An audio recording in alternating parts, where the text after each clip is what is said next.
Hello friends, welcome back to my channel. അപ്പോൾ ഇന്നത്തെ വീഡിയോയിൽ നമ്മളൊരു ഞാറയ്ക്കൽ സ്റ്റൈലിൽ ഞണ്ട് കറിയാണ് നമ്മൾ ട്രൈ ചെയ്യാൻ പോകുന്നത് കേട്ടോ. അപ്പോൾ ഞാൻ ഫസ്റ്റ് ടൈമാണ് ഞണ്ട് കറി കുക്ക് ചെയ്യുന്നതും അതുപോലെ തന്നെ കഴിക്കാൻ പോകുന്നതും.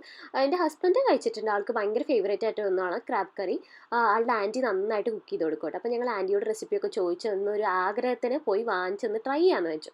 അപ്പോൾ നമ്മൾ ആദ്യം മഡ് ക്രാബ് വാങ്ങാനാണ് പോയത്. അപ്പോൾ നമ്മൾ ഗവൺമെൻറ് തന്നെ ഇവിടുത്തെ NTUC ഫെയർ പ്രൈസിൽ പോയിട്ടാണ് നമ്മൾ ക്രാബിനെ വാങ്ങിച്ചത്. അപ്പോൾ മഡ് ക്രാബ് ആയിരുന്നേ.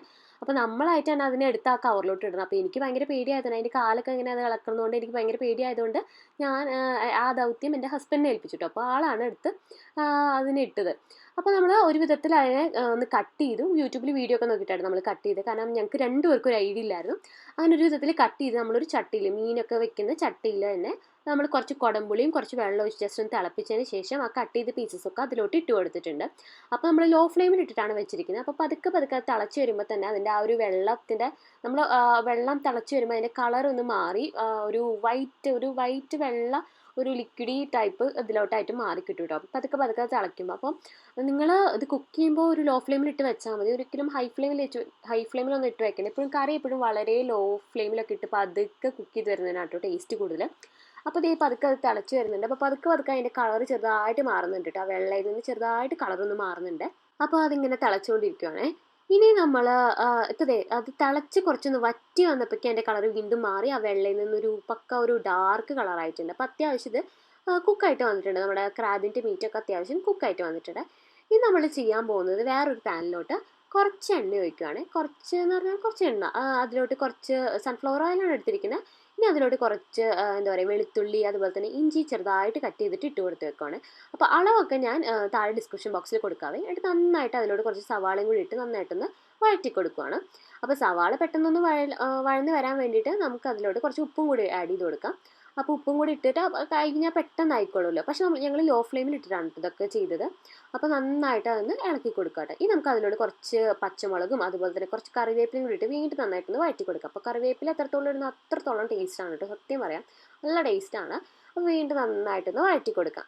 അടുത്തതായിട്ട് നമുക്ക് അതിലോട്ട് മഞ്ഞൾപ്പൊടി ഇട്ട് കൊടുക്കാം. പിന്നെ നമ്മുടെ എന്താ പറയുക, മുളക് പൊടി ഇട്ട് കൊടുക്കാം കേട്ടോ, ചില്ലി പൗഡർ. അപ്പോൾ മുളക് പൊടി ഇടുമ്പോൾ കരിഞ്ഞു പോകാതെ ശ്രദ്ധിക്കണം. അപ്പോൾ അതുകൊണ്ട് ലോ ഫ്ലെയിമിൽ തന്നെ ഇടാൻ ശ്രദ്ധിക്കാം. നന്നായിട്ടൊന്ന് ഇളക്കി കൊടുക്കുക. നന്നായിട്ട് അതൊന്ന് മൊരിഞ്ഞ് വരട്ടെ.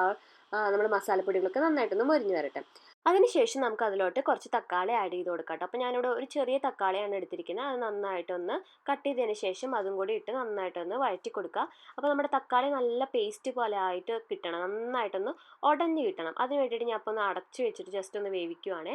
അപ്പോൾ പെട്ടെന്ന് അത് നന്നായിട്ട് ഉടഞ്ഞ് കിട്ടും. അപ്പോൾ നമ്മുടെ തക്കാളി അത്യാവശ്യം ഉടഞ്ഞ് കിട്ടിയിട്ടുണ്ട്. എന്നാലും നന്നായിട്ടൊന്ന് ഇളക്കി കൊടുത്തുകൊണ്ടിരിക്കാം. ഇനി നമുക്ക് അതിലോട്ട് കുറച്ച് കുരുമുളകാണ് ആഡ് ചെയ്യേണ്ടത്. കുരുമുളക് നമ്മുടെ എരിവിനനുസരിച്ച്, നമ്മുടെ ഇഷ്ടത്തിനനുസരിച്ച് ആഡ് ചെയ്യാം. എത്രത്തോളം എരിവ് ഇഷ്ടപ്പെടുന്നോ അത്രത്തോളം ആഡ് ചെയ്യാം. പക്ഷേ കുരുമുളക് ഇട്ട ഒരു പ്രത്യേക ടേസ്റ്റാണ് കേട്ടോ. അപ്പോൾ കുരുമുളകും കൂടി ഇട്ടിട്ട് നന്നായിട്ടൊന്ന് ഇളക്കി കൊടുക്കുക. നന്നായിട്ട് അതൊന്ന് വഴന്ന് വരട്ടെ. നന്നായിട്ട് ആ തക്കാളിയുടെ കൂടെയൊക്കെ കിടന്ന് നന്നായിട്ട് അതൊന്ന് വഴന്ന് നല്ല പേസ്റ്റ് പോലെ വരണം. അപ്പോൾ നമ്മുടെ തക്കാളി അത്യാവശ്യം നല്ല പേസ്റ്റ് രൂപത്തിലായിട്ടുണ്ട്. അപ്പോൾ എന്നാലും നന്നായിട്ടൊന്ന് ഇളക്കി കൊടുത്തുകൊണ്ടിരിക്കുക. അപ്പോൾ ഇനി നമുക്ക് അധികം സ്റ്റെപ്പുകളൊന്നുമില്ല. നമുക്ക് ലാസ്റ്റ് ഒരു സ്റ്റെപ്പേ ഉള്ളൂ. നമ്മൾ നേരത്തെ നമ്മൾ എടുത്ത് വെച്ച് നമ്മുടെ ഞണ്ടില്ല, നമ്മൾ വറ്റിച്ച് വെച്ച ഞണ്ട്, അതിൻ്റെ പീസസൊക്കെ എടുത്ത് ആ ഒരു ഗ്രേവിയുടെ മുകളിലോട്ട് ഇട്ട് കൊടുക്കുക. എന്നിട്ട് ലാസ്റ്റ് നമ്മൾ നേരത്തെ അതിൽ വറ്റിച്ച് വെച്ച ആ വെള്ളം കൂടി ഇല്ല, അതും കൂടെ ഒന്ന് ഒഴിച്ച് കൊടുക്കണേ. അത് കളയരുത്, അതും കൂടെ ഒഴിച്ച് വെക്കണം. അതും കൂടെ ഒഴിക്കുമ്പോൾ ഒരു പ്രത്യേക ടേസ്റ്റാട്ടോ ഈ ഒരു ഞണ്ട് കറിക്ക്. അപ്പോൾ ഇനി നമ്മൾ ചെയ്യാൻ പോകുന്നത് ആ ഒരു വെള്ളം കൊണ്ട്, ഞാൻ പറഞ്ഞില്ലേ, ആ വെള്ളം കൂടെ ഒഴിച്ച് കൊടുക്കുകയാണ്. എന്നിട്ട് നന്നായിട്ടൊന്ന് ആ ഒരു ഗ്രേവി ആ ഒരു ക്രാബിൻ്റെ ഇതിലോട്ടൊക്കെ ആ പീസസിലോട്ടൊക്കെ നന്നായിട്ട് ആവാൻ വേണ്ടി നന്നായിട്ടൊന്ന് ഇളക്കി കൊടുക്കാം. ഇത്രേ ഉള്ളൂ നമ്മുടെ ഞണ്ട് കറി. നമുക്കതൊരു 10 മിനിറ്റ് വെച്ചാൽ മതി. 10-15 നിങ്ങളുടെ ഇഷ്ടത്തിനനുസരിച്ച് വെക്കുക.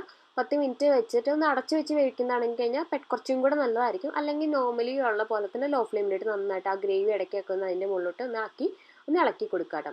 അപ്പോൾ ഇത്രേ ഉള്ളൂ നമ്മുടെ ക്രാബ് കറി. അപ്പോൾ നിങ്ങളെല്ലാം ട്രൈ ചെയ്ത് നോക്കണം. അപ്പോൾ ഇത് ഞങ്ങളുടെ ഒരു ഫസ്റ്റ് അറ്റംപ്റ്റ് ആയിരുന്നു. അപ്പോൾ ഞങ്ങൾക്ക് രണ്ടുപേർക്കും ഈ ഒരു റെസിപ്പി ശരിക്കും ഇഷ്ടപ്പെട്ടു. ഞങ്ങൾ ഫസ്റ്റ് ടൈം ട്രൈ ചെയ്തുകൊണ്ടാണെന്ന് അറിയില്ല, ബട്ട് എന്തായാലും നല്ല ടേസ്റ്റ് ഉണ്ടായിരുന്നു.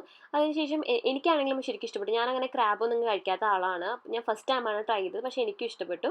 അപ്പോൾ ശരിക്കും പറഞ്ഞാൽ ഞങ്ങളിതൊരു അറ്റംപ്റ്റ് ജസ്റ്റ് ഒന്ന് ട്രൈ ചെയ്താട്ടോ. ഞങ്ങളിങ്ങനെ റെസിപ്പി ചോദിച്ചിട്ട് ജസ്റ്റ് ഒന്ന് ട്രൈ ചെയ്തതാണ്. പക്ഷേ അതിൽ തെറ്റുകളൊക്കെ ഉണ്ടാവും.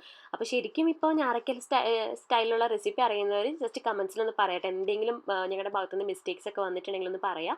അപ്പോൾ നിങ്ങളെല്ലാവരും ഒന്ന് ട്രൈ ചെയ്തൊക്കെ, ജസ്റ്റ് ഒരു തവണയെങ്കിലും ട്രൈ ചെയ്തൊക്കെ. അപ്പോൾ നിങ്ങൾക്ക് എല്ലാവർക്കും വീഡിയോ ഇഷ്ടപ്പെട്ടു എന്ന് കരുതുന്നു. ഇഷ്ടപ്പെട്ടെങ്കിൽ ലൈക്ക് ചെയ്യാനും ഷെയർ ചെയ്യാനും കമൻറ്റ് ചെയ്യാനും മറക്കരുത് കേട്ടോ.